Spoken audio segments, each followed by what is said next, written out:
आदमी ने मुझे एक गुलाब दिया, लेकिन मैंने उसे बर्फ की मूर्ति बना दिया। वह चौथा आदमी था जिसे मैंने बर्फ में कैद किया था, क्योंकि मुझे लगता था कि कोई भी मुझे सच में समझ नहीं सकता। फिर मेरी जिंदगी में एक ऐसा आदमी आया जिसने मुझे मेरी पसंदीदा नीली गुलाबों की सौगात दी। मुझे लगा कि वही मेरा सच्चा जीवन साथी है, इसलिए मैंने उसके साथ पूरी जिंदगी बिताने का फैसला कर लिया। लेकिन वह मुझसे प्यार नहीं करता था। उसका मकसद सिर्फ मेरे महल के अनमोल रत्न चुराना था। उसी रात वह चुपके से जाने लगा। मैंने सोचा वो मुझे छोड़कर जा रहा है, लेकिन तभी उसने घुटनों पर बैठकर लाल माणिक वाली अंगूठी पहनाकर मुझे शादी के लिए प्रपोज किया।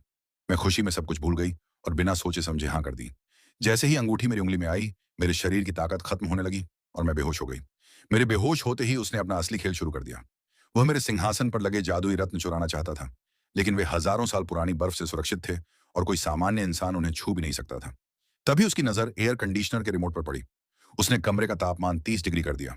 धीरे धीरे बर्फ पिघलने लगी और उसने सारे रत्न निकाल लिए। उसी समय मेरी आंख खुल गई। मुझे लगा शायद एसी खराब हो गया है, इसलिए मैंने बर्फ का जादू इस्तेमाल करना चाहा।